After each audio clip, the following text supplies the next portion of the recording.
Halo semuanya, salam sejahtera. Kembali lagi bersama saya Julius Kurniawan Kesianto di channel YouTube ini. Teman-teman, sudah lama sekali saya berjumpa dengan kalian semua para penonton setia channel YouTube ini. Bagaimanakah kabar teman-teman? Dan saya yakin semuanya dalam kondisi sehat walafiat dan selalu diberkati oleh Tuhan kita.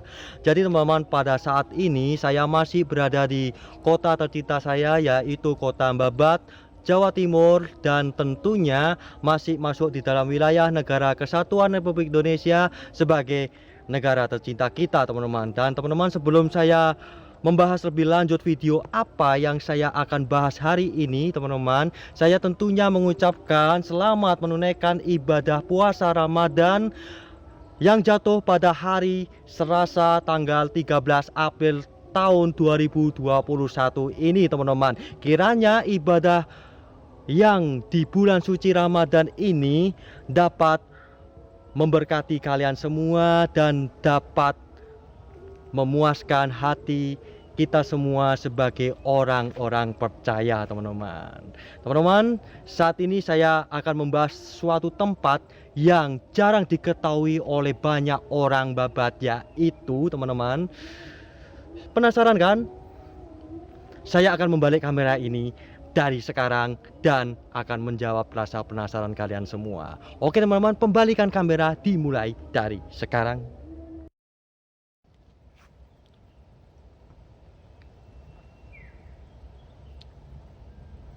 Ya, inilah begitu indahnya pemandangan alam di Gunung Pegat Babat, teman-teman. Jadi di depan kalian itu, ini adalah Gunung Pegat yang sangat legendaris di Kota Babat ini, teman-teman.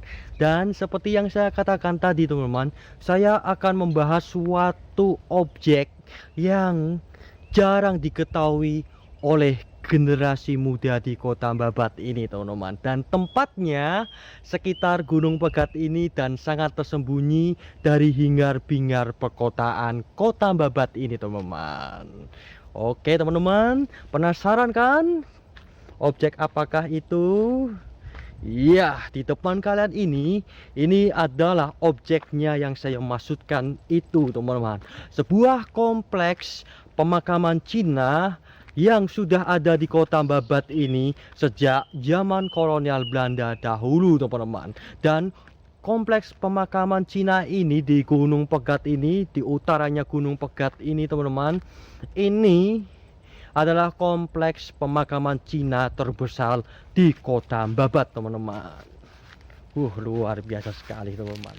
Iya, inilah yang ditunggu-tunggu oleh subscriber saya yang dari Kota Babat tentunya. Iya. Ini makam Cina yang sangat bersejarah di Kota Babat ini, teman-teman. Dan teman-teman perlu kalian ketahui, di Kota Babat ini terdapat suatu kelompok keturunan Cina, ya, seperti saya ini juga keturunan Cina, teman-teman. Itu dikarenakan Kota Babat adalah kota perdagangan dan jasa yang ekonominya sangat maju sekali, teman-teman. Perdagangannya itu sangat maju sekali, dan juga karena di Kota Babat ini sangat strategis, maka tak hayal perusahaan kereta api Babat Jombang Srontem Maskapai membangun jalur kereta api dari Jombang menuju ke Kota Babat pada tahun 1900-an. Dan maka tak hayal juga, teman-teman, di Kota Babat terdapat satu stasiun kereta api besar pada zamannya, dan sampai saat ini stasiun Babat juga termasuk stasiun besar yang dibangun oleh perusahaan perkeretaapian Hindia Belanda, Nederland Indies Spoorweg Maskapai. Dan alangkah lebih luar biasanya lagi, di Kota Babat ini terdapat jalur kereta api yang sudah nonaktif, yaitu jalur kereta api cabang dari Babat menuju ke Kota Tuban yang dibangun oleh perusahaan perkeretaapian Nederland Indies Spoorweg Maskapai pada tahun 1920 silam. Dan kedua jalur itu, jalur kereta api Babat Jombang dinonaktifkan terlebih dahulu pada tahun 1981, dan jalur Babat Tuban dinonaktifkan 9 tahun setelah menonaktifkan jalur kereta api Babat Jombang, tepatnya pada tahun 1990 silam. Inilah makam Cina, dan kota Babat ini adalah kota tua yang sangat bersejarah, teman-teman. Dikarenakan di kota Babat itu terdapat bangunan bersejarah. Selain stasiun kereta api yang saya sebutkan tadi, ada bangunan bersejarah Polsek Babat yang dulunya adalah bekas rumah sakit militer dan pegudangan peninggalan Belanda yang terletak di depan Pasan Babat. Itu gudang sembako ada di situ, peninggalan Belanda, dan ada gudang penceng juga, teman-teman, yang ada di Jalan Bojonegoro itu, dan ada gudang garam juga yang ada di Babat ini. Gudang garam bukan gudang garam rokok loh, teman-teman, tapi gudang untuk penyimpanan garam, yaitu di sekitar stasiun Babat. Dan juga, teman-teman, apa namanya, terdapat bangunan yang sangat begitu luar biasa bersejarah, yaitu gedung CTN Babat, teman-teman, yaitu sebuah gedung peninggalan Belanda yang dulunya berfungsi sebagai kantor kewedanan kota Babat dan juga sebagai markas tentara Hindia Belanda juga ada di gedung CTN itu, dan juga markas Korps Cadangan Nasional sebagai pembela kedaulatan bangsa Indonesia ini agar sampai saat ini supaya tetap merdeka selama-lamanya, teman-teman. Nah, ini kompleks makam Cinanya sangat luas sekali, teman-teman, kompleks makam Cina di kota Babat ini.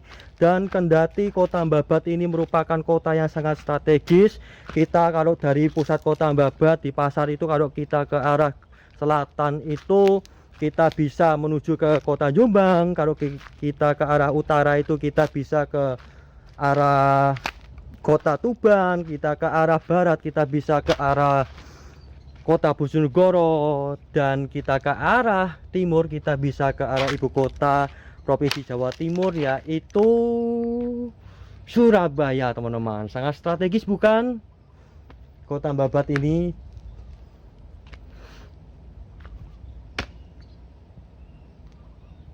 Banyak sekali kompleks pemakaman yang ada di Gunung Pegat ini dan sangat luas sekali, teman-teman. Saya akan mempersingkat video ini agar tidak terlalu panjang dan tidak menguras kuota internet kalian, teman-teman. Jadi saya akan mempersingkatnya, dan semoga video ini tidak kepanjangan, teman-teman, karena suasananya di sini tuh sangat panas sekali. Ini ada makam lagi, teman-teman. Mohon maaf bila pengambilan gambarnya ini kurang memuaskan di hadapan kalian semua, para penonton setia channel YouTube ini, dikarenakan saya sendirian di sini, jadi saya lihat kanan kiri untuk mengamankan diri saya, teman-teman. Nah, ini makam, termasuk makam leluhur saya ini, teman-teman.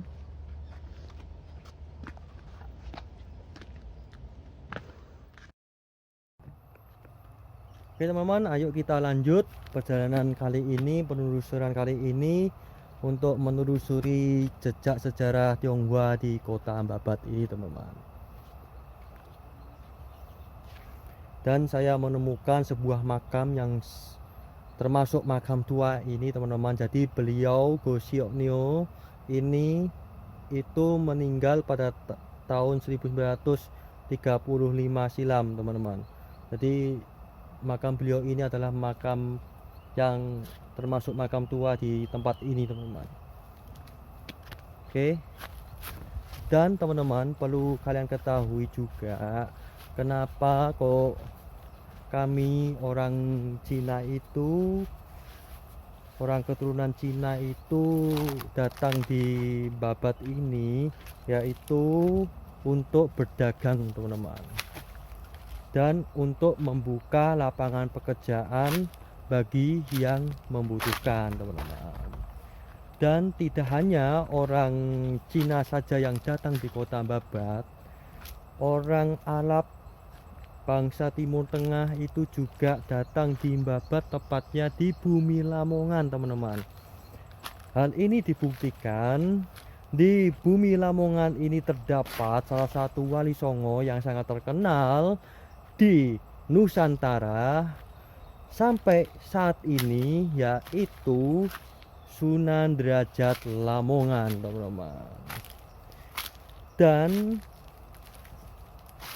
orang-orang dari Timur Tengah, Arab itu datang di Indonesia dan juga di kota Babat itu selain berdagang untuk mengajarkan dan menyebarkan agama Islam, teman-teman. Jadi sejarahnya begitu, dan ini sudah tercatat di buku sejarah-sejarah yang kita pelajari semasa kita sekolah di negeri ini, teman-teman.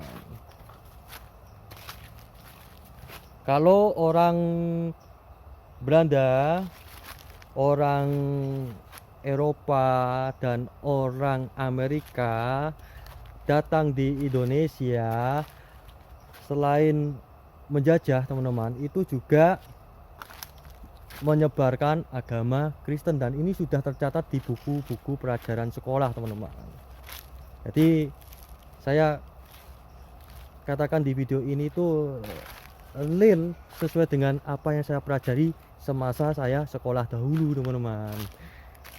Nah, saya akan mengajak kalian semua untuk lanjut explore ini di kompleks makam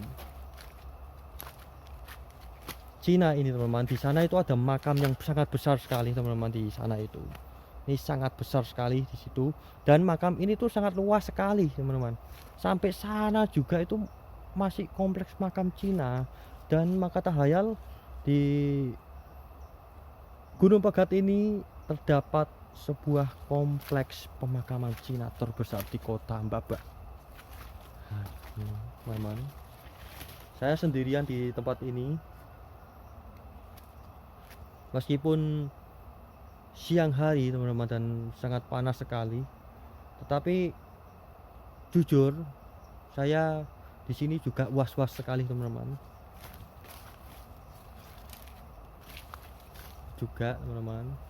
Dan saya akan mengajak kalian semua untuk belajar membaca nisan yang bertuliskan huruf Mandarin, teman-teman. Di sini ada nisan yang tulisannya huruf Mandarin ini, teman-teman. Itu kalau bagian atas ini saya tidak bisa membaca lebih lengkap lagi karena keterbatasan pengetahuan saya, teman-teman. Tapi saya dikasih tahu oleh ayah saya bahwasanya kalau di bagian sini ini adalah tahun kelahiran beliau dan tempat asal beliau. Dan di sini adalah di tengah ini itu adalah nama beliau. Di samping kiri ini adalah nama keluarga beliau, dan biasanya termuat nama yang membuat bongpai ini. Ini namanya batu nisan ini, kalau di dalam orang Jawa kan nyebutnya kan kijing. Nah, kalau orang Cina itu nyebutnya itu bongpai, teman-teman. Nah, ini yang membuat bongpai biasanya begitu. Nah, kalau yang ini biasanya tertera di kota mana beliau itu wafat dan tahun berapa beliau wafat. Nah, ini ada nama yang bisa dibaca ini, siapa ini ya? Beliau ini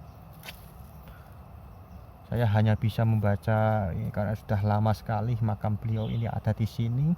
Ini tok, wah, mohon maaf saya nggak bisa baca, teman-teman, karena sudah lama sekali. Oke, kita lanjut, teman-teman. Saya usahakan video ini itu durasinya tidak terlalu lama, teman-teman. Jadi saya akan ajak kalian untuk melihat di luar ini, dan lalu saya menutup video ini, teman-teman.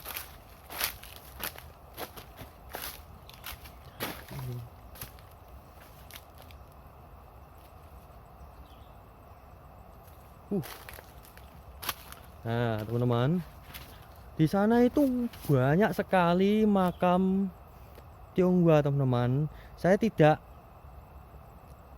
ke sana karena kalau saya ke sana dan membahas semua tempat ini itu durasinya sangat lama sekali, dan itu bisa menguras kuota internet kalian, teman-teman. Jadi saya hanya sebatas merekam ini ya sedikit-sedikit aja. Tapi teman-teman, jika kalian ingin untuk melihat komplek pemakaman ini lebih lagi, teman-teman, nanti saya akan kasih polling di Instagram saya, di Facebook saya, di YouTube saya. Maukah kalian untuk melihat pemakaman ini part kedua atau tidak, teman-teman? Kalau ini tembus sampai ya setidaknya sampai 50, saya akan bahas ini sampai ke dalam sana, teman-teman. Di sana itu banyak makam yang lebih tua, teman-teman, yang lebih bagus lagi. Dan intisari dari video persembahan dari saya untuk kalian kali ini, teman-teman, kita harus ingat hari kematian kita. Kita tidak boleh sombong, kita tidak boleh berbuat hal-hal yang tidak senonoh di dunia ini. Kita harus melakukan sesuatu hal yang baik di dunia ini. Kita harus lebih mendekatkan diri kita kepada Tuhan, Sang Pencipta kita. Dan ketahuilah, teman-teman, kita semua pasti akan menghadap Sang Maha Kuasa. Sering-seringlah meminta ampunan, meminta Tuhan untuk membimbing kehidupan kita ke arah yang lebih baik, dan selalu menjaga norma, akidah, akhlak yang berlaku di kehidupan berbangsa dan bernegara. Inilah intisari dari video persembahan dari saya untuk kalian semua, para penonton setia channel YouTube ini. Oke, teman-teman, terima kasih Anda telah menonton video persembahan dari saya untuk kalian semua, para penonton setia channel YouTube ini, teman-teman. Sebelum saya menutup video persembahan dari saya ini, teman-teman, saya tentunya memohon maaf sebesar-besarnya bila ada salah kata ataupun salah pembahasan yang saya buat di dalam video ini, teman-teman. Dikarenakan suasananya sangat hening sekali dan sangat sepi di tempat ini, dan juga saya bingung mau ngomong apa, teman-teman. Jadi saya memohon maaf sebesar-besarnya kepada pemirsa tercinta saya, teman-teman. Teman-teman, pada akhirnya, teman-teman, saya berpesan kepada kalian semua untuk selalu jaga kesehatan dan waspada di jalan, keluarga Anda menuju rumah, dan jangan lupa untuk selalu cinta negara Republik Indonesia, dan ojo lali untuk berdoa setiap saat, teman-teman. Karena kan berdoa ialah salah satu kunci penghubung diri kita kepada Tuhan Sang Pencipta kita. Oke, teman-teman, saya Julius Kurniawan Kesyanto dari Kota Babat, Provinsi Jawa Timur. Mohon izin untuk undur diri di hadapan kalian semua. Sekian, Tuhan Yesus memberkati.